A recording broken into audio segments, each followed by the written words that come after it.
반갑습니다. 우리 함께 찬송하도록 하겠습니다. 찬송가 144장 하나님 앞에 찬송 올려드리겠습니다.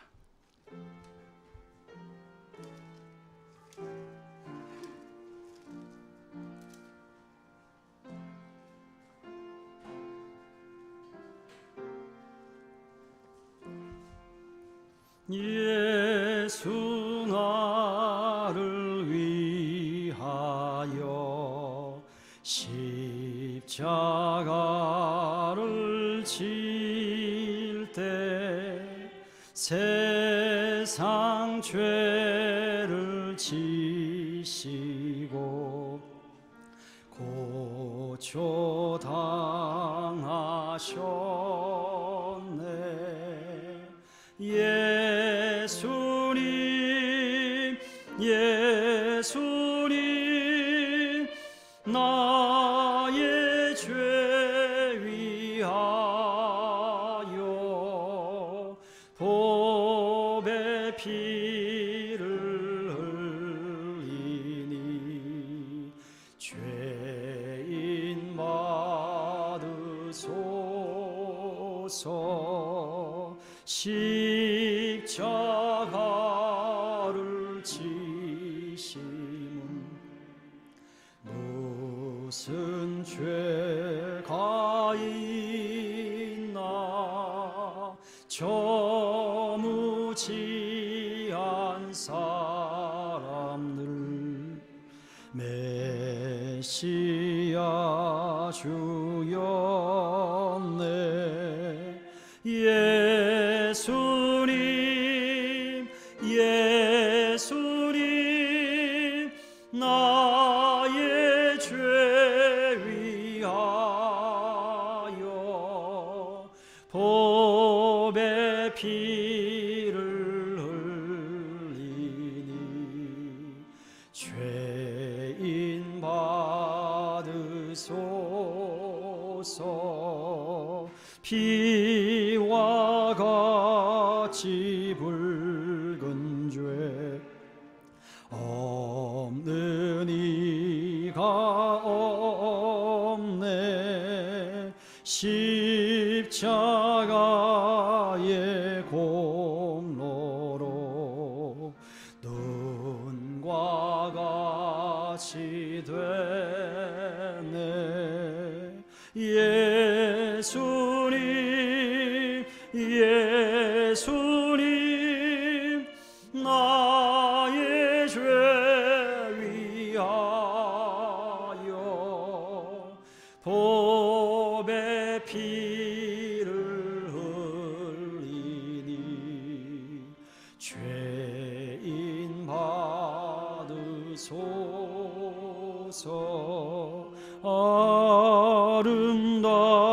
아름답다 예수님 나의 좋은 집. 예수 공로 아니면 영원 형벌 받네. 예수님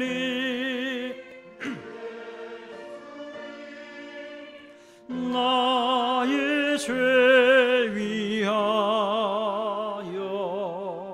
보배 피를 흘리니 죄인 받으소서.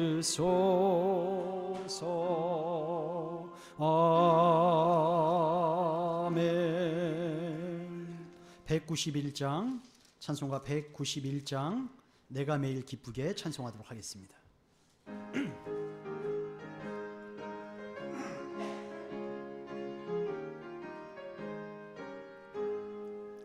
내가 매일 기쁘게 순례의 길 행함은 주의 팔이 나를 안보함이요.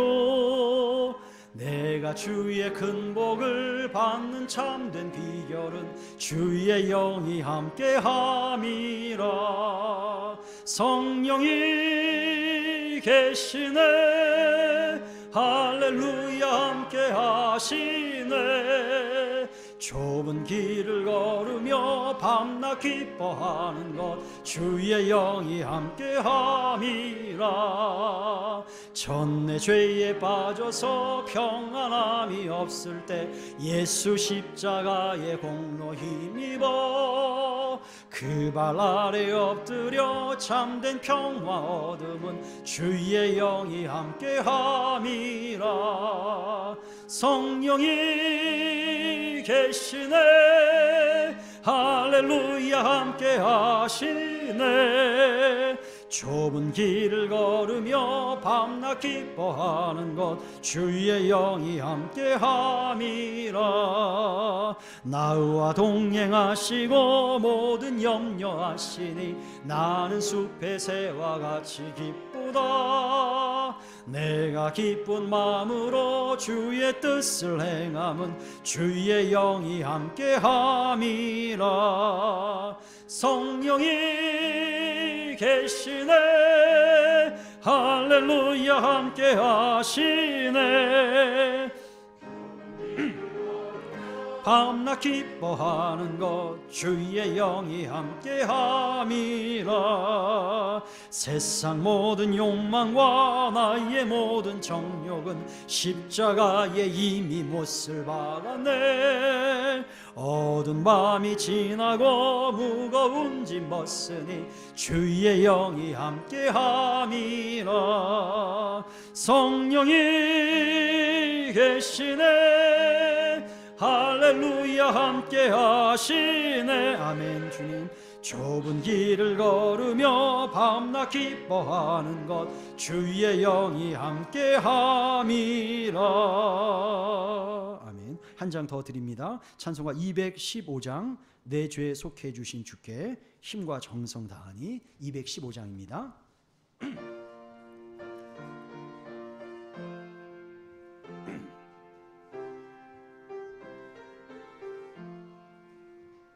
내 죄 속해 주신 주께 힘과 정성 다하니 나의 온갖 언행 심사 주를 위한 것일세. 내게 있는 모든 것을 주를 위해 바치리. 내게 있는 모든 것을 주를 위해 바치리. 나의 손과 발을 들여 주의 명령 행하고 오직 주만 바라보며 주만 찬양하리라. 항상 주를 찬송하며 이 몸 바치오리다. 항상 주를 찬송하며 주만 따오리다. 내가 주를 바라보니 나의 영혼 밝아져. 십자가를 지신 주만 항상 바라봅니다. 십자가를 바라보며 주만 따라가리라. 십자가를 바라보며 주만 따라가. 신기하고 놀라워라. 신기하고 놀라워라. 영광스러운 왕의 왕 나를 친구 삼아 주사 편히 쉬게 하시네. 주의 날개 모 아래 영원한 안식 얻겠네. 주의 날개 모 아래 영원 안식 얻겠네. 아멘.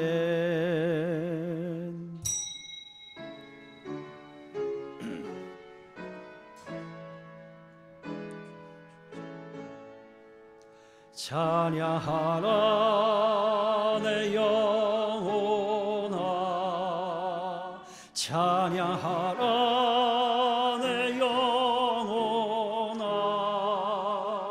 내 속에 있는 것들아 다 찬양하라.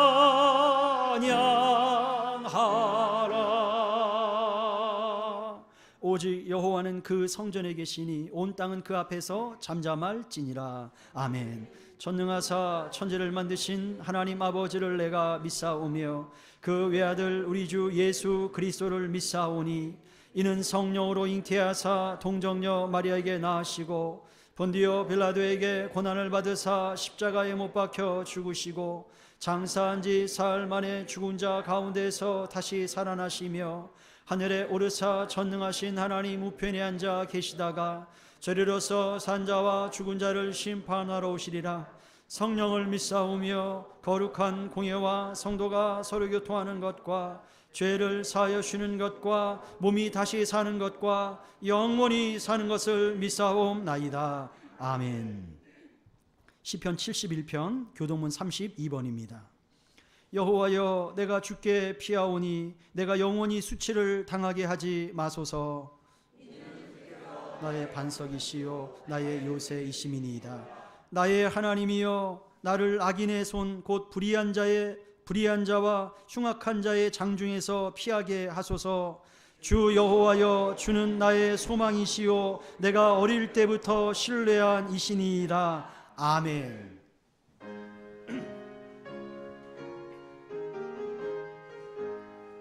찬양하라 복되신 구세주 예수. 백성들아 사랑을 전하세. 경배하라 하늘의 천군과 천사. 주님 앞에 영광을 돌리세. 자같이 우리를 지키시고 종일 품에 늘 안아주시니 찬양하라 높으신 권세를 찬양. 찬양 찬양 영원히 드리세. 찬양하라 복되신 구세주 예수. 우리 대신 죽임을 당해 구주 예수. 경배하며 겸손히 절라세. 찬양하라 우리 죄 지신 예수. 그의 사랑 한없이 크셔라. 찬양 찬양 찬양 찬양 영원히 드리세. 찬양하라 복되신 구세주 예수. 천사들아 즐겁게 찬양해. 구주 예수 영원히 다스리시니 멸류관을 주 앞에 드리세. 구주 예수 세상을 이기시고 영광 중에 또다시 오시리. 찬양하라 높으신 권세를 찬양. 찬양 찬양 영원히 드리세. 아멘. 이 시간 우리가 합심해서 나의 목소리로 하나님 앞에 합심하여 기도하는 시간 갖기를 원합니다. 여러분, 세 가지 기도 제목을 드리도록 하겠습니다. 첫 번째, 이 시간 예배 드리는 자신을 위해서 기도하시기 바랍니다. 여러분, 이 자리까지 예배자로 우리를 인도하신 분이 누구십니까? 하나님께서 우리의 발걸음을 이 자리 이 시간 인도해 주셨다라고 하는 것입니다. 그러므로 이 시간 내가 예배자로 나갈 때 예수 그리스도 이름만 의지하고 그 보혈의 공로로 나를 씻기셔서 정결한 제물로 하나님 앞에 영광이 되는 예배자로 서게 해달라고 첫 번째 자기 자신을 위해서 기도하시기 바랍니다. 여러분, 두 번째, 세빛세강교회를 위해서 기도해 주십시오. 세빛세강교회의 기초는 예수 그리스도이십니다. 우리 교회는 예수 그리스도의 기초 위에서 복음만을 증거하고 하나님의 영광만 드러내는 교회가 될 수 있도록 세빛세강교회를 위해서 기도해 주시고, 가장 부족한 이치원 목사를 위해서도 여러분 기도해 주시기 바랍니다. 그리고 마지막 기도 제목, 코로나를 위해서, 코로나 사태가 종식될 수 있도록 기도해 주시기 바랍니다. 전 세계적으로, 국가적으로 이 코로나 사태 때문에 극심한 어려움과 혼란 가운데 있는데, 주님께서, 하늘과 땅의 모든 권세를 가진 주님께서 코로나 사태가 종식되고 나라가 안정되고, 또 특별히 이 코로나 사태로 인하여서 모든 선교 활동이 중지되고 있는데, 주님께서 코로나 사태를 종식시켜 주시고 다시 한번 전 세계적으로 선교의 문이 활짝 열릴 수 있도록, 복음이 증거될 수 있도록 여러분 기도해 주시기 바랍니다. 자기 목소리가 자기 귀에 들릴 정도의 소리로 이 시간 합심하여 기도하도록 하겠습니다. 하나님 아버지, 감사합니다. 이 시간 주님께서 우리의 발걸음 인도해 주셨습니다.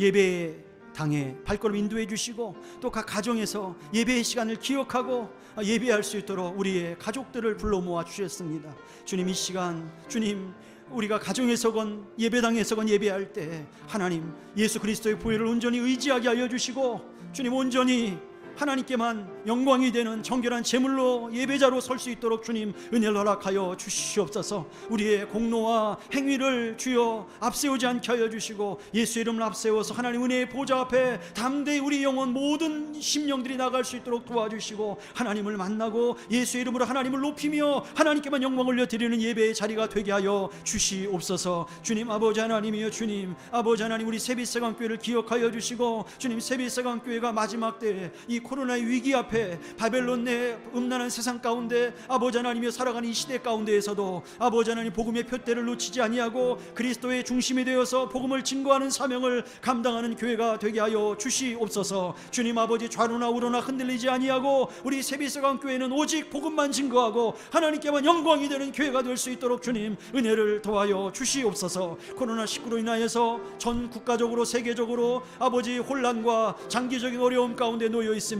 경제가 무너지고 사회가 혼란스럽고 아버지 하나님 여러 가지 하나님 주여 하나님 어려움 가운데 있습니다. 하늘과 땅의 모든 권세가 주님께 있는 줄로 믿사오니 코로나19 이 사태가 조속히 종식될 수 있도록 주님 역사하여 주시옵소서. 특별히 코로나19로 인하여서 선교의 문이 다 닫혀져 있는데, 주님 아버지는 주의 복음이 증거되기 위해서도, 땅끝까지 이르러 복음이 증거되기 위해서도 아버지 코로나 사태가 조속히 종식될 수 있도록 주님은 허락하여 주시옵소서. 우리 교회가 후원하고 있는 아버지 하나님의 김진종 선교사님과 CLTS 하나님 기억하여 주시고, 아버지 하나님 인광신학교를 기억하여 주셔서 그 선교적 사명을 온전히 감당할 수 있는 아버지 그날이 속히 이룰 수 있도록, 코로나가 종식되고 선교가 회복될 수 있도록 주님 은혜 위에 은혜를 도하여 주시옵소서. 감사드리겠습니다. 하나님 감사합니다. 이 자리 이 시간 우리 아버지 하나님께서 우리의 영혼을 흔들어 깨워주시고 주의 전으로 발걸음 인도하셨기에 우리가 예배자로 이 시간 동참하게 되는 줄로 믿습니다.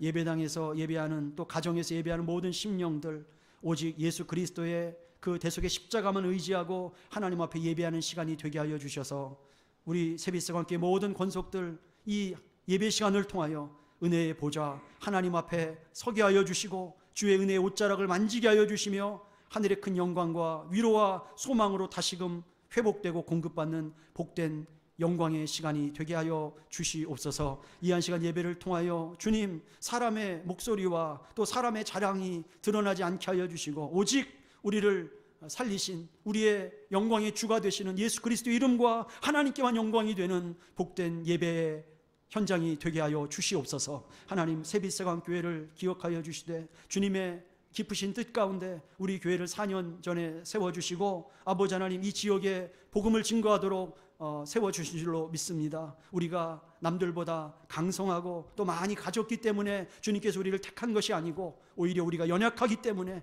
하나님의 영광을 드러내기에 적합함으로 우리를 택하시고 함께 하시는 줄로 믿사오니 주님, 우리 세빛세강교회가 더욱더 예수 그리스도만 의지하게 하여 주시고 이 땅에 소망을 두지 않고 이 땅에 속한 것을 의지하지 않고 주의 이름만 의지하여 하나님의 능력을 드러내는 세빛세강교회가 되게 하여 주시옵소서. 우리 예배하는 모든 심령들 가정마다 예수 그리스도로 충만한 교회들이 될 수 있도록 하나님 축복하여 주시옵소서. 전 세계적으로 또 국가적으로 코로나19로 인하여서 큰 위기 가운데 있습니다. 주님, 하늘과 땅의 모든 권세가 주께 있는 줄로 믿사오니 우리의 죄악을 용서하여 주시고 이 땅의 죄악을 용서하여 주시고 코로나19 사태가 조속히 종식될 수 있도록 주님 긍휼과 은혜를 허락하여 주시옵소서. 코로나19로 인하여서 백길 하늘길이 다 막혀서 주의 복음을 증거하는 선교의 길도 막혀버렸습니다. 주님, 주의 이름을 위하여서 복음 증거를 위해서도 하나님 코로나19가 속히 종식되어 땅끝까지 이르러 주의 복음을 증거하는 그날이 속히 이룰 수 있도록 주님 은혜를 허락하여 주시옵소서. 이 한 시간 예배할 때 하나님께서 임재하여 주시고 기뻐 받아주시는 예배가 될 수 있도록 주님 하나님께서 역사하여 주시옵소서. 감사드리며 예수 그리스도 이름으로 기도하옵나이다. 아멘.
할렐루야. 감사합니다.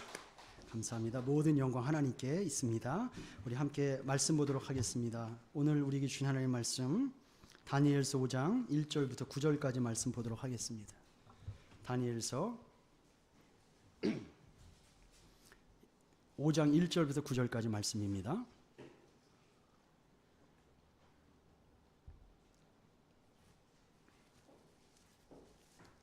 제가 본문 봉독해 드리도록 하겠습니다. 벨사살 왕이 그의 귀족 1000명을 위하여 큰 잔치를 베풀고 그 1000명 앞에서 술을 마시니라. 벨사살이 술을 마실 때 명하여 그의 부친 느부갓네살이 예루살렘 성전에서 탈취하여 온 금, 은 그릇을 가져오라고 명하였으니 이는 왕과 귀족들과 왕후들과 후궁들이 다 그것으로 마시려 함이 없더라. 이에 예루살렘 하나님의 전 성소 중에서 탈취하여 온 금그릇을 가져오매 왕이 그 귀족들과 왕후들과 후궁들과 더불어 그것으로 마시더라. 그들이 술을 마시고는 그 금, 은, 구리, 쇠, 나무, 돌로 만든 신들을 찬양하니라. 그때 사람이 손가락들이 나타나서 왕궁 촛대 맞은편 석회벽에 글자를 쓰는데 왕이 그 글자 쓰는 손가락을 본지라. 이에 왕의 질기던 얼굴빛이 변하고 그 생각이 번민하여 넓적다리 마디가 녹는 듯하고 그의 무릎이 서로 부딪힌지라. 왕이 크게 소리질러 술객과 갈대아 술사와 점쟁이를 불러오게 하고 바벨론의 지혜자들에게 말하되 누구를 막론하고 이 글자를 읽고 그 해석을 내게 보이면 자주색 옷을 입히고 금사슬을 그 목에 걸어주리니 그를 나라의 셋째 통치자로 삼으리라 하니라. 그때 왕의 지혜자가 다 들어왔으나 능히 그 글자를 읽지 못하며 그 해석을 왕께 알려주지 못하는지라. 그러므로 벨사살 왕이 크게 번민하여 그의 얼굴빛이 변하였고 귀족들도 다 놀라니라. 아멘. 오늘은 여러분 벨사살 왕의 생애라는 제목으로 하나님께서 주시는 말씀을 듣도록 하겠습니다. 우리가 사는 이 세상에는 다양하고 많은 종류의 사람들이 살아갑니다. 그리고 그 많은 사람들에게는 각자 저마다의 인생 스토리가 있죠. 라이프 스토리가 다 있습니다. 살아온 이야기들이 다 있습니다. 그런데 우리가 많은 다양한 사람들의 인생을 몇 가지로 우리가 정리해 보면 몇 가지로 정리할 수 있을 것 같아요. 그것은 첫 번째는 인생의 출발이 좋은 사람이 있어요. 날 때부터 금수저들 있지 않습니까? 인생의 출발이 좋고 끝도 좋은 사람이 있어요. 그렇죠. 그런 사람들이 있고. 두 번째는 인생의 출발은 좋지만 끝이 나쁜 사람들이 있습니다. 세 번째는 인생의 출발은 나쁘지만 끝이 오히려 더 좋은 사람이 있고, 마지막으로 인생의 출발도 나쁘고 끝도 나쁜 사람이 있습니다. 여러분, 어떤 인생이 가장 안타까운 인생일까요? 끝이 나쁜 인생이 가장 안타까운 인생이죠. 반대로 어떤 인생이 가장 복된 인생이겠습니까? 끝이 아름다운 인생일 것이다 생각되어집니다. 물론 처음이 좋으면 더 좋겠죠. 저는 우리 세비스강교회 목사로서 여러분을 예수의 이름으로 축복합니다. 여러분과 여러분의 자녀들이 인생의 출발이 좋고 또한 끝이 더 좋은 예수 안에서 복된 인생 될 수 있기를 다시 한번 예수님 이름으로 축원합니다. 우리가 살아가는 사회는 출발을 매우 중요하게 여기는 사회입니다. 저는 그렇게 생각합니다. 한때 우리나라에서 금수저라는 말이 유행하지 않았습니까? 여러분, 금수저라는 말은 영어의 관용 어구입니다. Born with a silver spoon in his mouth죠. 예, 그러니까 입에 그 은수저, 금수저를 물고 태어난다. 태어날 때부터 좋은 부모, 좋은 환경에서 태어났다라는 의미입니다. 여러분의 삶을 한번 돌이켜보십시오. 여러분의 부모님을 한번 생각해 보십시오. 여러분은 금수저이십니까? 은수저이십니까? 또 흙수저이십니까? 어떻습니까? 여러분, 통계에 의하면 좋은 부모를 만나고 좋은 가정에서 좋은 교육을 받으며 좋은 환경에서 자라는 아이들이 그렇지 않은 사람보다 성공할 확률이 훨씬 더 높다라는 것입니다. 2016년 한국보건사회연구원에서 발표한 사회통합과 사회이동이라는 연구보고서 논문을 보면 그 차이가 무려 5배 이상이나 차이가 난다는 거예요. 좋은 환경에서 태어난 아이들은 그렇지 못한 아이들보다 이 사회에서 성공할 확률이 5배나 더 높다라는 것입니다. 부모의 학력이 높을수록 자녀들의 학력이 높아요. 부모의 직업이 전문직일수록 자녀들의 직업도 전문직이 되고, 부모의 임금 수준, 연봉이 높을수록 자녀들이 살아갈 때 연봉도 높다라는 것이 통계로 나왔다라고 하는 것입니다. 그러니까 부모들의 소득 격차가 자녀들의 교육 격차로 이어지고 그 자녀들의 교육 격차가 사회에 나가서 취업할 때 취업 격차로 벌어지고 취업 격차가 다시 그 부모들의 연봉, 소득 기준처럼 소득의 격차로 대물림된다라고 하는 것입니다. 이것이 우리가 사는 사회다라고 하는 것입니다. 한마디로 한국보건사회연구소에서 발표한 연구 보고서는 우리가 사는 사회의 구조 아니죠. 다른 나라도 마찬가지고 동서고금을 막론하고 좋은 부모, 좋은 신분에서 태어난 사람이라야 사회에서 성공한 인생이 되고 나 역시 좋은 부모가 될 수 있다라는 그런 통계다, 안타까운 통계다라고 하는 것입니다. 여러분, 오늘 본문에 벨사살이라는 왕이 나와요. 벨사살. 아니 우리나라 왕들도 내가 알지 못하는데 내가 남의 나라 2500년 전 저 고대 근동 지역에 있는 벨사살이라는 사람 왕에 대해서 내가 왜 들어야 하느냐라고 반문하시는 분들도 있어요. 저도 예전 청년 때 그랬어요. 근데 여러분, 하나님께서 다니엘서 5장을 통해서 이 벨사살을 이야기하고 계십니다. 우리에게 벨사살의 인생 스토리를 듣기를 원하십니다. 분명한 이유가 있다라고 하는 것입니다. 그것은 벨사살이 우리와 동떨어진 시대와 지역, 언어와 문화 가운데 살다 간 그런 인물이지만 하나님께서는 벨사살만이 우리에게 줄 수 있는 영적 교훈이 있기 때문에 오늘 벨사살에 대해서 말씀하고 있는 것이다라고 하는 겁니다. 우리는 벨사살의 어떤 역사적인 배경이라든가 그의 어떤 역사적인 것에 집중하는 것이 아니라 벨사살이라고 하는 이 다니엘서 5장을 중심으로 하여서 벨사살을 통하여 우리에게 주신 하나님의 영적 교훈을 받는 시간이 되어야 한다라고 하는 것입니다.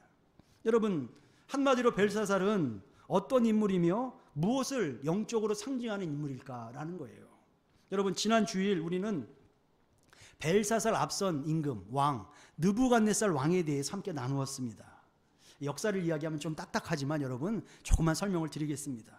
여러분, 지난주 말씀을 한번 기억해 보세요. 느부갓네살 왕이 무엇을 상징한다고 말씀을 드렸는가? 세속 역사 속 수많은 제국의 왕들 중에서 느부갓네살 왕은 명실상부 하나님께서 성경을 통하여 가장 위대한 통치자요 권력자로 인정하시는 왕, 그가 누구라고요? 느부갓네살 왕이었다라고 하는 것입니다. 다니엘서 2장에 보면 느부갓네살 왕이 꾼 거대한 신상 꿈 이야기가 나오죠. 다니엘은 느부갓네살 왕의 꿈에 등장하는 금, 은, 동, 철, 흙으로 이루어진 거대한 신상이 무엇이라고 해석을 합니까? 그 거대한 신상 가운데 있는 각 부분들은 역사 속 여러 제국들과 왕들을 의미하는 것이다라고 그렇게 해석을 했어요. 그러면서 다니엘은 금, 은, 동, 철, 흙으로 이루어진 그 제국들과 왕들 중에서 그 가장 핵심이 되고 가장 가장 중요한 금과 머리를 누구라고 해석을 했습니까? 다니엘서 2장 38절에 보면 느부갓네살 왕은 곧 그 금 머리다라고 해석을 했어요. 이것은 하나님께서 주신 해석입니다. 그러므로 하나님께서 역사 속의 많은 제국들 중에서 바벨론 제국을 또 수많은 왕들 중에서 누구를? 느부갓네살 왕을 세속 역사 속에서 가장 위대한 제국, 가장 탁월한 권력자로 인정하고 계시다라고 하는 겁니다. 여러분, 왜 이 설명을 드리는지 아십니까? 그 느부갓네살 왕이 벨사살 왕과 어떤 관계이냐라고 하는 겁니다. 오늘 벨사살 왕과 느부갓네살은 어떤 관계일까요? 오늘 보면 2절 말씀을 보십시오. 2절 말씀 보시면 오늘 보면 2절 말씀 화면에 좀 띄워주시면 같이 한번 읽도록 하겠습니다. 준비 시작. 벨사살이 술을 마실 때 명하여 그에 붙인 느부갓네살이 아멘. 여기까지 보겠습니다. 자, 보십시오. 저 2절 말씀을 보시면 우리는 벨사살과 느부갓네살의 관계를 알 수가 있죠. 어떤 관계입니까? 부자 관계다라고 하는 것입니다. 물론 여러분 친아들은 아닙니다. 이 이제 주석을 찾아보면 복잡한 해석이 필요합니다만 그 해석은 다음 기회에 하기로 하고, 여러분 벨사살은 바벨론 느부갓네살의 정통성을 이어받은 사람, 곧 그의 아들이다라고 그렇게 말씀하고 있는 겁니다. 벨사살은 세속 역사 속에서 전무후무한 최고 통치자의 아들이라는 것입니다. 무슨 말씀이에요? 다시 원점으로 돌아와서 이 벨사살은 어떤 사람이냐? 한국보건사회연구소에서 발표한 연구 보고서의 기초 해서라도 최고 통치자, 역사 속에서의 최고 통치자 느부갓네살의 아들 벨사살은 이 세상에 태어난 모든 인생과 사람들 중에서 금수저를 물고 태어난 최고의 사람이다라고 하는 거죠. 성공적인 인생을 살 수밖에 없는, 성공하기에 가장 확실하고 가장 완벽한 조건을 가지고 태어난 사람이 누구다? 벨사살 왕이다라고 하는 거예요. 벨사살 왕이다라고 하는 것입니다. 그러니까 벨사살은 무엇을 상징하느냐? 이 땅의 금수저를 상징하는 인물이다라고 하는 것입니다. 여러분, 본문 1절은 최고의 금수저다운 삶을 우리에게 보여주고 있어요. 본문 1절에서 뭘 말씀하고 있습니까? 벨사살 왕이 그의 귀족 1000명을 위하여 큰 잔치를 베풀고 그 1000명 앞에서 술을 마신다라고 말씀하고 있어요. 여러분, 벨사살 왕은 금수저다운 호화로운 잔치를 베풀고 있다라고 하는 것입니다. 귀족 1000명이면 그 가족들과 동반한다면 3,4,000명은 좋게 될 것입니다. 3,4,000명을 접대하기 위해서 많은 시중 드는 종들과 또 식당 음식을 준비하는 사람들, 요리사들을 기억한다면 수만 명의 사람들이 오늘 벨사살의 잔치에 동참하고 있다라고 하는 것입니다. 과히 금수저다운 면모를 보여주고 있어요. 성공한 사람과 같은 면모를 보여주고 있다라고 하는 것입니다. 여러분, 그런데 이 땅의 모든 사람의 금수저의 아이콘인, 성공의 아이콘인 벨사살의 최후가 어떻게 되었느냐라고 하는 것입니다. 오늘 본문 5장 뒤에 가서 30절에 보면 이 벨사살 왕의 최후의 모습을 우리에게 보여주고 있는데 30절에 이렇게 기록되어 있습니다. 그날 밤은 이 잔치를 하는 날입니다. 그날 밤에 갈대아 왕 벨사살이 어떻게 됐습니까? 죽임을 당하였다라고 되어 있어요. 죽임을 당했다. 느부갓네살의 아들이에요. 눈을 떠보니, 태어나 보니 아버지가 누구예요? 이 땅의 최고 권력자 느부갓네살 왕이었어요. 그에게는 금수저가 아니라 황금, 다이아몬드 수저를 입에 물고 태어난 사람이에요. 성공이 보장된 사람이에요. 그런데 그가 어떻게 됐습니까? 그날 밤에 죽임을 당하였다라 말씀합니다. 여러분, 이후 벨사살은 역사 속에서 흔적도 없이 사라집니다. 그의 이름이 어떤 문헌에도 남아있지 않습니다. 고고학적으로도 발견되지 않았습니다. 하다못해 비석과 비문 하나 그에 관련된 걸 찾지 못했습니다. 그래서 고고학자들은 그가 실존 인물이었다면 이렇게 자료가 남아있지 않을 수 없다라고 추론을 하면서 벨사살은 가상의 인물일 것이다 라고 그의 존재까지 부정당하는 비참한 인물이 되었다라고 하는 것입니다. 여러분, 우리는 역사 속 최대 금수저인 벨사살의 실패 원인을 이 시간 추적을 하는 거예요. 두 가지를 살펴볼 텐데 그 두 가지를 추적하면서 우리의 삶에 역적용하는 것입니다. 역적용해서 그래서 우리들의 인생은 처음이 좋고 나중은 더 좋은 성공한 인생, 복된 인생이 오늘 예배를 통하여서 다시금 회복되어질 수 있기를 예수님 이름으로 축원합니다. 자, 그렇다면 벨사살의 실책이 무엇이냐? 왜 벨사살이 성공할 수밖에 없는 조건에서도 실패자의 인생을 살았느냐라고 하는 것입니다. 1절 말씀을 한번 다 같이 다시 한번 보도록 하겠습니다. 1절 말씀, 1절 준비 시작. 벨사살 왕이 그의 귀족 1000명을 위하여 큰 잔치를 베풀고 그 1000명 앞에서 술을 마시니라. 아멘. 자, 벨사살 왕이 무엇을 하고 있습니까? 잔치를 하고 있었다라고 말씀하고 있습니다.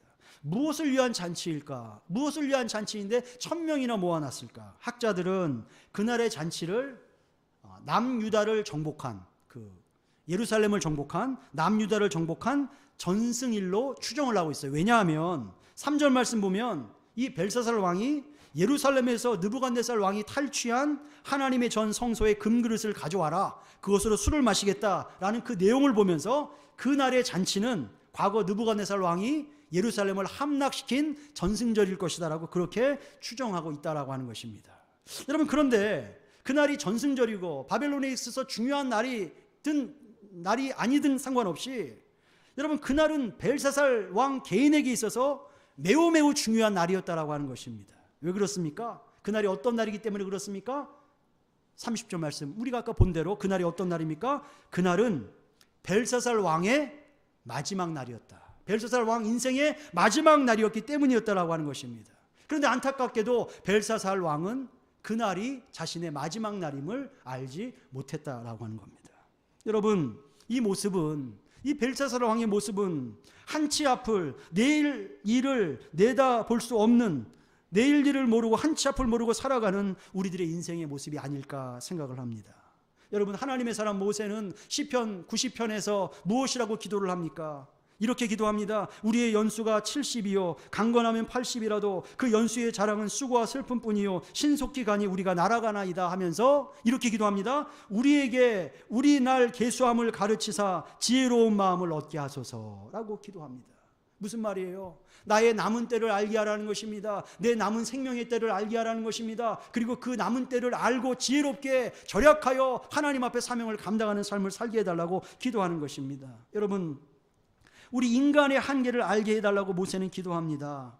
죄로 인하여 죽을 수밖에 없는, 우리의 생명에 이 땅에서의 연한이 정해져 있는, 죄로 인하여 죽을 수밖에 없는 우리의 한계를 깨닫게 해달라고 기도하는 것입니다. 죄로 인하여 죽음과 저주와 지옥의 고통 가운데 떨어질 수밖에 없는 우리의 비참한, 우리 모든 인생이 비참한 그 운명을 알게 해달라고 모세는 기도하고 있는 것입니다. 여러분 어떻습니까? 여러분은 깨닫고 여러분의 날을 계수하면서 남은 때를 살아가고 계십니까? 며칠 전 제가 새벽 기도를 마치고 집에 들어갔는데 저희 집 막내가 아침에 일찍 일어나서 창밖 하늘을 내다보면서 한숨을 쉬고 걱정하고 있는 모습이 보였습니다. 그 꼬마아이가 창밖 하늘을 보면서 한숨을 쉬고 걱정을 하고 있어요. 그래서 옆에 있던 엄마가 물어봅니다. 무슨 일인데 그렇게 아침 일찍 일어나서 하늘을 쳐다보고 걱정을 하니? 그랬더니 지난밤에 잠들면서 오늘은 아침 일찍 운동장에 나가서 축구를 해야 되겠다라는 생각을 하고 잠들었는데 아침 일찍 일어나 보니까 하늘이 흐린 거예요. 깜깜하게 흐린 겁니다. 그러면서 하늘이 흐린 걸 보니 비가 오겠다, 비가 오면 운동장에 나가지 못하겠다라고 걱정을 하고 있는 거예요. 이 말을 하는 겁니다. 그랬더니 엄마가 웃으면서 이렇게 말해요. 내가 이제 커서 하늘을 보면서 날씨를 예측하고 분별할 수 있게 되었구나 하면서 마태복음 16장 예수님의 말씀을 인용을 합니다. 예수님께서 뭐라고 말씀하시냐면 너희가 날씨는 분별할 줄 알면서 시대의 표적은 분별할 수 없느냐. 시대의 표적이 무엇입니까? 우리 나라를 계수하는 겁니다. 우리는 죄인이고 죽을 수밖에 없는 죄인이고 우리를 시대의 표적으로 살려주신 분이 누구십니까? 예수 그리스도이심을 말씀하고 있는 것입니다. 그러면서 저희 아내가 저희 막내에게 웃으면서 이렇게 말을 하는 거예요. 이제 네가 하늘을 보고 날씨를 분별하는 것처럼 시대의 표적이신 예수님을 잘 믿고 구원받은 사람이 되라. 그렇게 권면을 했는데 저희 막내 아들은 그 말을 하기 전에 이미 방으로 들어가 버렸습니다. 하나님께서 벨사살을 사랑하셨음에 틀림없습니다. 저는 5장을 묵상하면서 하나님께서 벨사살 왕을 얼마나 끔찍하게 사랑하셨는지 그 사랑의 마음이 너무나 마음에 와 닿았습니다. 왜 그렇습니까? 자신의 마지막 날임을 알지 못하고 흥청망청 잔치를 베풀고 있는 그 어리석은 벨사살을 향하여서 하나님께서는 친히 이적을 보여주시는 거예요. 벨사살 왕이 앉아있는 그 정면 석회벽에 손가락을 나타나게 하셔서 글씨를 막 쓰게 하신 겁니다. 왜? 하나님께서 벨사살을 사랑하셨기 때문에. 지금이라도 돌아와라. 너의 남은 날의 때를 깨닫고 지금이라도 회개해라. 그 간절한 주의 부르심으로 손가락이 나타나서 석회벽을 막 긁으면서 글을 쓰고 있었다라고 하는 것입니다. 그런데 그 글을 읽고 해석할 사람이 없습니다. 벨사살 왕이 너무 궁금했어요. 저 글이 어떤 내용이며 어떤 뜻인지 궁금했어요. 아무도 그 해석해 주는 사람이 없었어요. 이때 하나님의 사람 다니엘이 다시 벨사살 왕 앞에 등장을 하죠. 그리고 벨사살 왕을 향하여서 그의 인생 마지막 설교예요. 벨사살 왕이 있어서는 그날 밤에 죽기 때문에 이제 하나님께서는 다니엘을 통해서 벨사살 왕에게 마지막 설교를 하고 있는 겁니다. 마지막 설교예요. 마지막 설교를 듣고 벨사살 왕을 회개하면 구원받는 것이고 돌이켜 회개하지 않으면 지옥에 떨어지는 영원한 죽음을 당하게 된다고 하는 것입니다. 그러면서 이 마지막 설교에서 다니엘은 17절부터 23절까지 그 손가락에 나와 글을 기록한 이유를, 목적을 말씀하고 있어요. 그것은 무엇입니까? 벨사살에 붙인 느부갓네살 왕이 하나님 앞에 교만하여 정신병을 얻어서 7년 동안 정신병자로 왕위를 빼앗겼던 사실을 언급을 합니다. 그 이유를 말합니다. 그것은 하나님 앞에 교만 때문이다. 벨사살 왕은 그 교만 때문에 느부갓네살 왕이 왕위를 빼앗긴 것을 알고도 하나님께 영광을 돌리지 않고 우상을 찬양하니 이 손가락에 나와서 당신을 깨닫게 하기 위해서 하나님께서 친히 기록한 것이다. 그렇게 말을 하고 있는 겁니다. 그리고 그 글을 읽고 해석하기를 메네메네 데겔 우르바신, 너 벨사살 왕의 시대가 끝났다. 하나님께 저울에 달린 바 되어서 모자람 부족함이 되어서 하나님께서 너를 내쫓으시고 끝내셨다라고 그렇게 마지막 최후 통첩을 하고 있는 것입니다. 그런데도 벨사살은 이 다니엘의 이 애끓는 마지막 설교를 통하여 하나님께서 주신 그 경고를 대수롭지 않게 들었습니다. 마지막 회개의 기회를 놓쳐버린 것입니다. 그리고 그날 밤에 죽임을 당했다. 비참한 최후를 맞게 되었다라고 하는 것입니다. 여러분, 제가 어제 저녁에 교회로 오기 전에, 제가 토요일날 저녁 때 교회 올라오는데 어제 저녁 교회에 오기 전에 집을 나서면서 제 옆에 앉아있던 아들, 둘째 아들이 앉아 있었어요. 둘째 아들이 앉아 있었는데 제가 아들의 눈을 보면서 이 본문을 묵상하면서 진지하게 물어봤어요. 눈을 마주치면서 물어봤어요. 어떻게 물어봤느냐? 오늘이 너의 인생의 마지막 날이라고 한다면, 오늘이 너의 인생의 마지막 날이라고, 마지막을 얘기하니까 긴장하지 않습니까? 저를 쳐다봐요. 그래서 오늘이 내 인생의 마지막 날이라면 예수님의 십자가 대속의 은혜로 네가 죄사함 받고 하나님의 자녀로 천국에 가게 될 것을 마음으로 믿고 확신하고 있느냐? 그랬더니 네라고 대답을 했어요. 네. 근데 이제 눈빛을 제가 가만 보니까 네라고 대답할 때 동공이 약간 이렇게 흔들렸어요. 분명히 대답했어요. 제가 집을 나서면서 아들에게 이렇게 얘기했어요. 네가 방금 한 고백이 위기의 순간, 마지막 순간 네가 생각하는 것보다 엄청난 위력을 발휘하게 될 것이다. 이 믿음의 위력이다. 그 말을 하고 나왔습니다.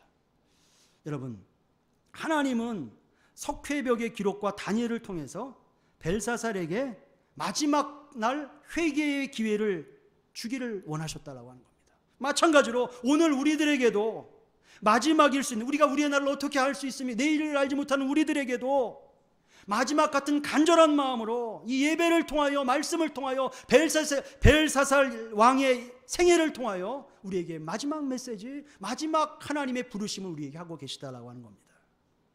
누가복음 16장에 가서 보면 부자와 거지 나사로 이야기가 나오지 않습니까? 부자와 거지 나사로는 한 동네 사람이었어요. 같은 동네 사람입니다. 한 동네에서 부자와 거지 나사로가 살았어요. 그리고 죽었어요. 부자는 금수저로 태어났습니다. 형제 5명과 호화롭게 살다가 연수를 다 했어요. 천수를 다 누렸다고 하죠. 세상에서는 세상 말로 호상입니다. 호상을 당했는데 죽어서도 호화롭게 형제들이 장사를 했습니다. 반면 거지는 어떻습니까? 거지 나사로는 흙수저로 태어났어요. 철저한 흙수저로 태어나 부모를 잘못 만났어요. 어릴 때 버림받았습니다. 홀로 외로이 병으로 고생하다가 언제 죽습니까? 어린 나이에 죽어요. 왜냐하면 누가복음 16장을 보면은, 그 내용을 보면 나사로가 누구 품에 안겨 있다고 그래요? 아브라함 품에 안겨 있다. 품에 안겼다라는 어린아이다. 그러니까 어린 시절, 소년 시절, 청년이 되기 전에 죽었다라고 하는 것입니다. 그리고 죽은 이후에 장사도 제대로 지내지 못하고 그 시신이 치워져 버렸다라고 하는 거예요. 그런데 여러분, 죽음 이후에 놀라운 반전의 세계가 그들을 기다리고 있다라고 하는 것입니다. 나사로는 천국에, 부자는 고통받는 지옥에 가게 된 것입니다. 부자가 지옥에서 천국을 바라보면서 아브라함에게 구하는 것이 있어요. 당신 손가락에 물 한 방울 찍어서 내 혀를 적셔달라고 말을 합니다. 그랬더니 아브라함이 뭐라고 말해요? 너와 나는 서로 볼 수는 있어도 중간에 너울이 있어서 함께 오고 갈 수 없다. 아브라함을 통해서 천국과 지옥의 구조를 우리가 얼핏 살펴볼 수가 있는 대목입니다. 그러니까 그 부자가 뭐라고 말합니까? 아브라함이여, 구하노니 나사로를 내 아버지 집에 보내소서. 그 살아생전 아버지 집에 보내소서. 내 형제 5이 있으니 그들에게 증언하게 하여 그들로 이 고통받는 곳에 오지 않게 하소서 말을 하는 거예요. 그러니까 이 부자는 참 인격적인 사람이었던 것 같아요. 이 부자가 살아서 예수님 믿었다면 전도왕이 됐을 거예요. 죽어서 여러분 그 고통받는 지옥에서 저 땅에 있는 형제들을 기억할 정도면 대단한 겁니다. 아브라함이 그런데 뭐라고 말합니까? 아니다. 그들에게 모세와 선지자들이 있으니 그들은 그들에게 들을지니라 말해요. 그랬더니 그 부자가 이렇게 말해요. 다급하게, 아닙니다. 아버지 아브라함이요, 만일 죽은 자들 가운데서 살아나서 그들에게 가는 사람이 있다면 그들은 반드시 회개할 것입니다.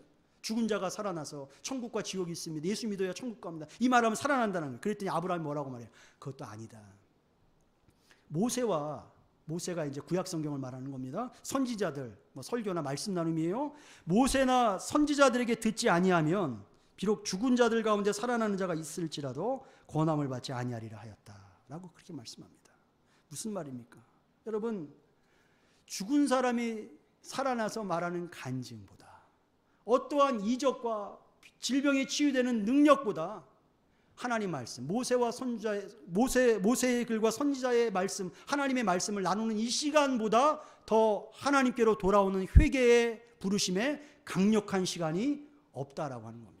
그러면 우리가 이 시간, 지금 이 시간을 놓치면 다른 어떤 곳에서도 예수 믿고 회개하여 구원받는 그 귀한 기회를 얻을 수 있는 데가 이 시간보다 좋은 시간이 없다라고 하는 것입니다.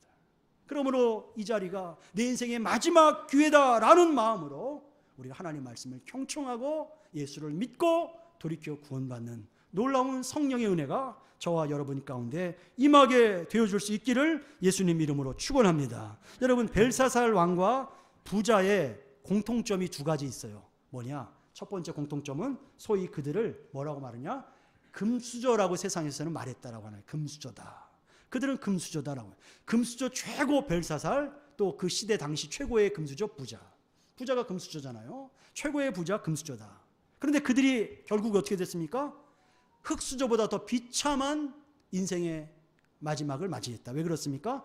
회개하지 않았다라는 공통점이 있어요. 금수저로 태어났다고 세상에서는 부러워했지만 회개하지 않았기 때문에 비참한 결과를 맞이했다라고 하는 것입니다. 이르되 모세와 선지자들에게 듣지 아니하면 비록 죽은 자 가운데서 살아난 자가 있을지라도 권함을 받지 아니하리라.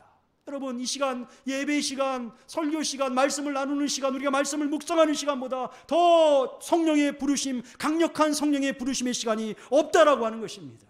저와 여러분, 말씀 앞에 믿음으로 반응하는, 회개하여 하나님의 권속이 되고 하나님 앞에 구원받는 천국 백성들이 될 수 있기를 예수님 이름으로 축원합니다. 사람들이 그런 말 하지 않습니까? 세상에는 세 가지 소중한 금이 있다. 들어보셨지 않습니까? 세상에는 세 가지 소중한 금이 있답니다. 첫 번째 금은 어떤 금입니까? 우리가 좋아하는 황금. 황금이 좋다. 두 번째는 꼭 필요한 소금. 세 번째는 뭐예요? 지금이죠. 지금. 어떤 분은 관상 좋아하시는 분들은 손금이다 그렇게 말씀하시는 거 아닙니다, 여러분. 지금이 중요하다라고. 지금 이 순간이, 예배드리는 이 시간, 말씀 듣는 이 시간만큼 하나님의 강력한 부르심이 없다. 성령의 강력한 역사의 시간이 없다. 그러므로 회개하고 예수 믿고 돌이켜서 구원받아야 된다. 고린도서 6장 2절에 보라 지금은 은혜 받을 만한 때요, 보라 지금은 구원의 날이다 라고 그렇게 선포하고 있습니다. 지금 이 예배 시간, 회개하기에 가장 적합한 시간입니다. 예수 믿기에 가장 적합한 시간입니다. 예배 시간, 말씀을 나누는 시간보다 우리 영혼이 회개하도록 임팩트를 줄 수 있는 시간이 없다라고 하는 것입니다. 우리 세빛생활교회 모든 교우들 예배마다 회개의 역사가 나타나길 바랍니다. 예배 시간마다 예수 믿는 믿음의 탄성과 고백이 넘쳐나기를 바랍니다. 그래서 영혼 구원의 큰 기쁨과 감격의 역사 가운데 이번 한 주간도 믿음 안에서 주 안에서 승리하시는 저와 여러분 될 수 있기를 예수님 이름으로 축복합니다. 자, 두 번째, 이제 마지막인데 4절 말씀입니다. 벨사살 왕의 실책이 무엇이냐? 4절 말씀 한번 볼까요? 4절 말씀 같이 한번 천천히 읽도록 하겠습니다. 시작. 그들이 술을 마시고는 그 금, 은, 구리, 쇠, 나무, 돌로 만든 신들을 찬양하니라. 자, 보십시오. 벨사살 왕은 1000명의 귀족들을 불러서 큰 잔치를 베풀고 있어요. 그런데 여러분, 설명이 좀 필요합니다. 그 잔치를 베푸는 그 순간 바벨론, 그 제국의 수도 바벨론 성의 상태는 어떤 상태였느냐라고 하는 거예요. 그럼 당시 벨사살 왕이 1000명의 귀인들을 불러서 큰 잔치를 베풀고 있을 때 그 바벨론 제국의 성, 수도 바벨론 성은 메데 바사 연합군에 의해서 완전히 포위된 상태였어요. 포위된 상태. 이상하지 않습니까? 벨사살이 미치지 않고서요, 어떻게 풍전등화, 그 메데 바사 고레스 왕을 중심으로 한 연합군에 완전히 포로가 된 바벨론 성에서 잔치를 베풀고 있느냐라고 하는 거예요. 잔치를 베풀고 있느냐. 벨사살 왕은 미친 게 아니라 그 마음에 믿는 구석이 있었어요. 믿는 구석. 염려할 필요 없다. 메데 바사 연합군에 포위당해 염려할 필요. 왜? 우리 바벨론 성곽은 견고한 철옹성과 같은 성곽이다. 실제로 그렇습니다. 고고학자들이 발견한 바에 의하면 높이가 3.5m에서 4m예요. 전 성벽이 다.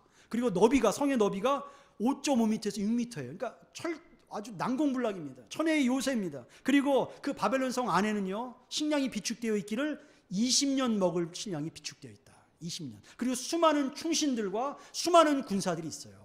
그래서 넉넉히 바벨론 성 안에만 있으면 바벨론 성이 내 생명과 우리의 안전을 지켜줄 것이다 라고 믿었던 구석이 있었다라고 하는 겁니다. 바벨론 왕 벨사살은 성을 믿었고 사람들을 믿었고 갖고 있는 물질을 믿었다라고 하는 것입니다. 여러분, 그런데 성경은 우리에게 분명히 말씀하고 있어요. 우리가 성공적인 인생을 살기 위해서 의지하지 말아야 할 것과 우리가 결코 의지하지 말아야 할 대상들과 우리가 반드시 의지해야 할 대상을 분명히 선언하고 있다라고 하는 것입니다. 어떤 인생, 무엇을 의지하는 인생이 성공할 것이냐, 무엇을 의지하고 살아가는 인생이 실패할 것이냐, 분명히 말씀하고 있다라고 하는 것입니다. 우리 창조주 되시는 하나님께서 말씀하십니다. 무엇을 의지하지 말아야 됩니까? 잠언 3장 5절에 너는 마음을 다하여 여호와를 신뢰하고 내 명철을 의지하지 말라. 자신의 지식을 의지하지 말라는 거예요. 알량한 IQ를 의지하지 말, 자신의 학력을 의지하지 말라는 것입니다. 자기 자신조차 의지하지 말아라. 이사야 2장 22절 말씀에는 너희는 인생을 의지하지 말라. 그의 호흡은 코에 있나니 샘할 가치가 어디 있느냐 말해요. 자기 자신을 의지하지 말 뿐더러 무엇을 다른 사람들을 의지하지 말라는 것입니다. 내게 도움이 될 만한 사람들, 그들의 호흡은 코에 있다. 그들의 호흡은 코에 있다. 샘할 가치가 없다. 사람을 의지하지 말라 말씀하십니다. 시편 20편 7절에는 어떤 사람은 병거, 어떤 사람은 말을 의지하나 우리는 여호와 우리 하나님의 이름을 자랑한다 말이에요. 무엇을 의지하지 말아야 됩니까? 병거나 말, 요즘 말로 말은 무엇입니까? 힘이에요. 힘, 권세, 권력입니다. 권력, 물질입니다. 물질, 돈이 힘이지 않습니까? 의지하지 말라는 것입니다. 그렇다면 무엇을 의지해야 합니까? 시편 62편 8절에서는 분명히 말합니다. 백성들아 시시로 그를 의지하고 그의 앞에 마음을 토하라. 하나님은 우리의 피난처시로다 말합니다. 어떤 사람이 성공적인 인생입니까? 어떤 사람이 실패하는 인생? 우리가 알고 있습니다. 자신을 의지하는 사람, 사람을 의지하는 사람, 물질과 이 땅의 힘을 의지하는 사람은 반드시 실패할 수밖에 없고, 우리를 지으시고 창조하시고 우리를 돌보시는 하나님을 시시로 때때로 의지하고 그의 앞에 마음을 토하며 기도하는 사람은 하나님께서 지키시고 보호하시는 우리의 피난처가 되신다라고 하는 것입니다. 언젠가 제가 말씀을 드렸죠. 우리의 기도하는 시간, 기도의 분량은 우리의 신앙의 분량, 하나님을 의지하는 분량과 정비례한다. 반비례하지는 않을 것입니다. 로마서 13장 11절에 그래서 이렇게 말합니다. 또한 너희가 이 시기를 알거니와 자다가 깰 때가 벌써 되었나니, 자다가 깰 때가 벌써 되었나니 이는 이제 우리의 구원이 처음 믿을 때보다 가까움이니라 말씀합니다. 여러분, 저와 여러분이 벨사살의 그 생애의 교훈을 기억하시면서 이 땅에 속한 하나님이 의지하지 말라는 것들을 과감하게 내려놓으시고 하나님만 의지하여 이 땅이 줄 수 없는 하나님의 능력을 덧입고 승리하시는 저와 여러분이 될 수 있기를 다시 한번 주님의 이름으로 부탁을 드립니다. 여러분, 말씀을 맺도록 하겠습니다. 두 가지만 딱 말씀을 드렸어요. 두 가지. 우리는 좋은 아버지를 만나야 돼. 좋은 아버지. 그 사람의 아버지, 부모가 누구냐에 따라서 그 인생이 달라진다고 하는 거예요. 인생이 달라진다. 1879년 미국 테네시주의 한 작은 마을에 아버지 없이 미혼모로 한 아이가 태어났어요. 미혼모에게 한 아이가 태어났어요. 이 아이는 아버지가 계시지 않는 것이 어릴 때부터 큰 상처였어요. 상처. 그래서 학교에서나 엄마가 일하시는 시장에 따라가거나 상점에 가도 항상 사람들을 피해 다녔어요. 왜냐하면 네 아버지가 누구니? 너 누구 아들이니? 이런 질문을 하도 많이 받았기 때문에 피해 다녔습니다. 그래서 이 아이는 언제나 숨었고 소심하게 홀로 지내는 시간이 많았습니다. 이 아이가 12살이 되었을 때 그 동네 교회에 새로운 젊은 목사님이 부임해 오셨어요. 이 소녀는 네 아버지가 누구니? 교회 가도 이 질문이 많이 쏟아질 것을 염려해서 늘 교회에 늦게 갔다 일찍 나왔어요. 목사님 축도가 끝나기 전에 일찍 나왔어요. 그런데 어느 날 예배에 깊이 빠져서 은혜 받고 기도하면서 미처 축도가 끝나기 전에 나와 있어야 되는데 잊어버렸어요. 다 끝났는데 사람들이 우르르 나갈 때 여러분 눈을 뜨게 되었어요. 그래서 이 소년이 당황하면서 사람들이 막 나가는 뒤쪽으로 이렇게 나가려고 이렇게 빨리 나가고 있는데 새로 오신 목사님이 그 아이의 어깨를 손을 탁 잡는 거예요. 그러면서 꼬마야, 아이야, 너 누구니? 아버지 이름이 어떻게 되니? 네 아버지 누구시니? 물어보는 거예요. 주위의 사람들이 알고 있거든요. 갑자기 정적이 싹. 이 새로운 목사님이 그 상황을 탁 감지하시고 지혜롭게 곧바로 다시 겁에 질린 그 소년에게 이렇게 말을 하는 거예요. 아, 알겠다.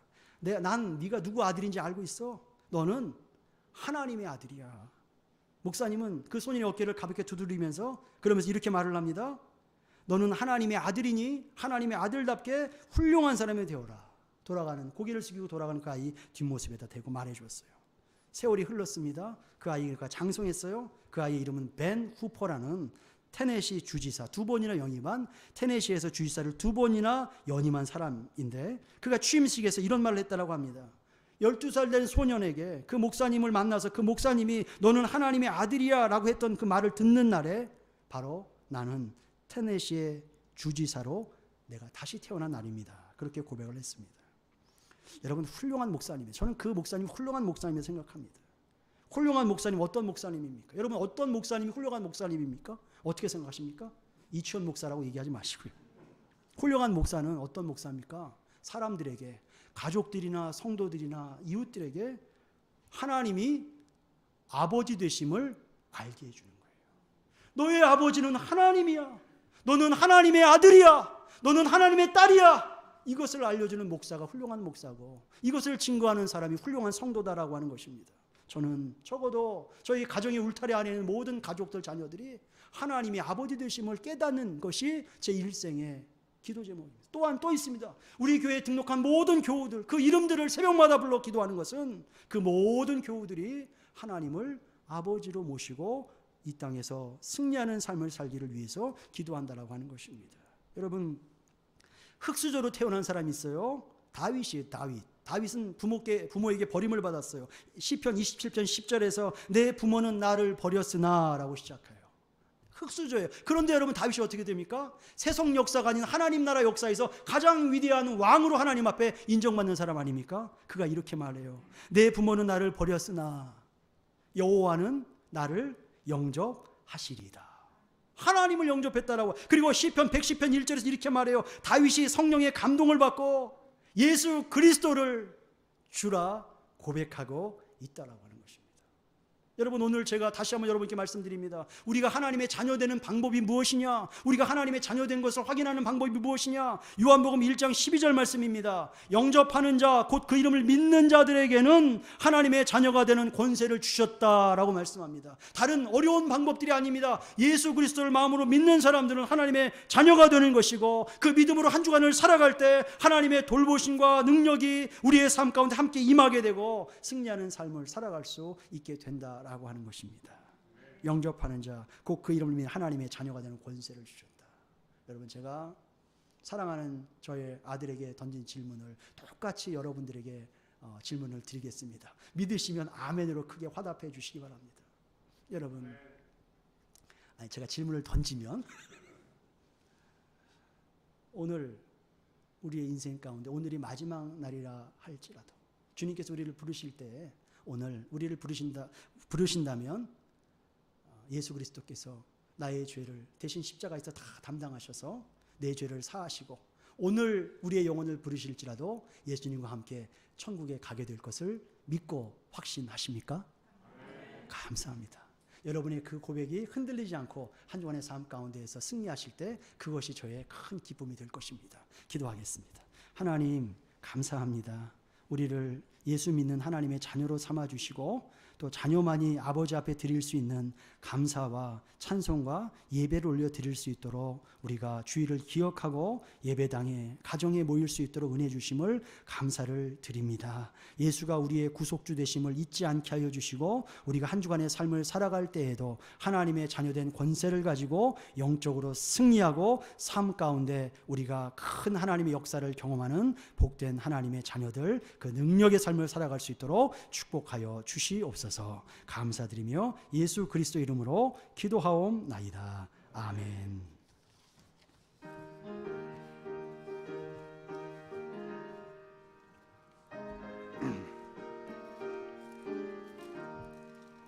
은혜가 풍성한 하나님을 믿는 자 한 사람 한 사람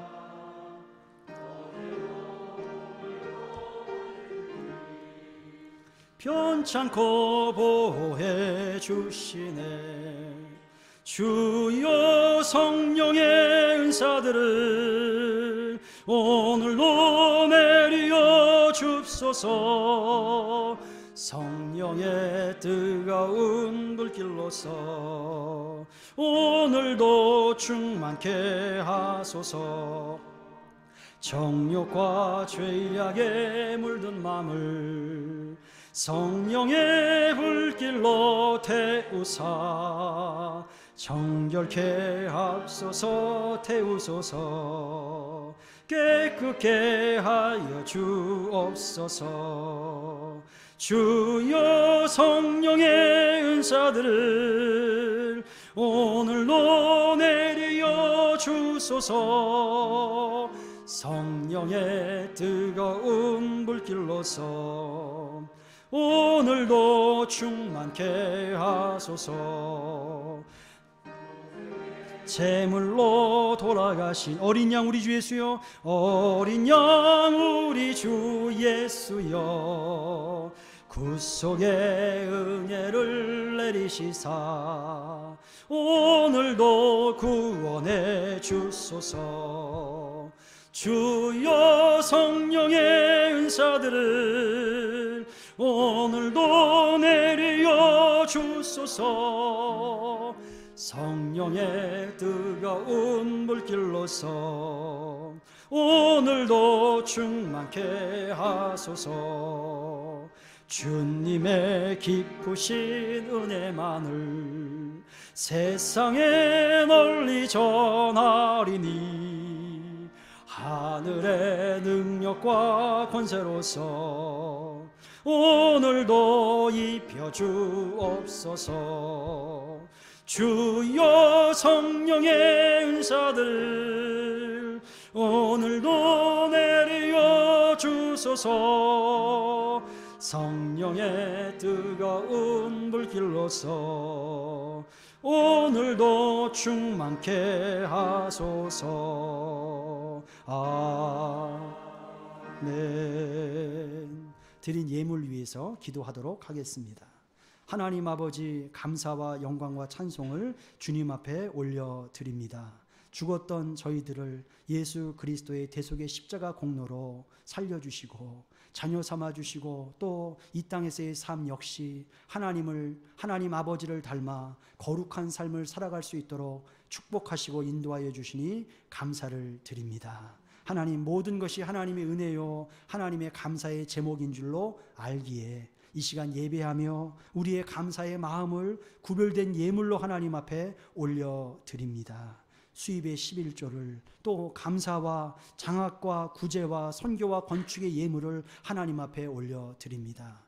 다양한 헌금으로 하나님 앞에 드리지만 주님 앞에 드리는 중심, 하나님 사랑하고 예수님 앞에 감사하는 마음은 우리가 한 가지 이오니 우리 예배를 받아주시고 우리의 드려진 예물 가운데 하나님 축복하여 주셔서 예물이 쓰여지는 곳에 하나님의 나라가 아름답게 임할 수 있도록 하나님 은혜를 더하여 주시옵소서. 이제 한 주간 살아갈 때 우리가 예측하지도 못하고 우리가 수고의 땀으로 얻을 수도 없는 하늘의 신령한 은혜와 하늘의 능력을 덧입게 하여 주셔서 바벨론과 같은 이 험악한 세상을 살아나갈 때 예수의 이름, 하나님의 능력, 말로 할 수 없는, 측량할 수 없는 하나님의 사랑과 능력으로 승리하며 감사하며 감격하는 한 주간의 삶이 되게 하여 주시옵소서. 감사드리며 예수 그리스도 이름으로 기도하옵나이다. 아멘. 광고 말씀 몇 가지만 드리도록 하겠습니다. 청년부 모임 시간 변경 안내를 드립니다. 지금까지 우리 청년부는 일부 예배를 마치고 오전 10시에 모였어요. 그런데 다음 주일부터 26일 주일부터는 2부 예배 후에 오후 12시가 되겠죠. 2부 예배 후에 우리 청년부 모임 모이도록 하겠습니다. 참고해 주시고 모이시는데 착오 없으시기를 바랍니다. 오늘 구역장님들 2부 예배 끝나고 오늘 모이려고 했는데 일부의 구역장님들이 많이 오셨어요. 그래서 제가 주중에 다시 한번 광고를 드리고 우리 구역장님들 다음 주에 우리 모임을 하도록 하겠습니다.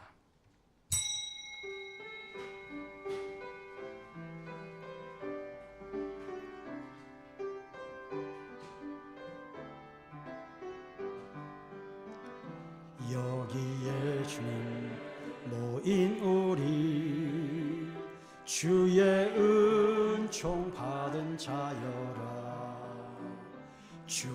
주께서 이 자리에 함께 계심을 아노라.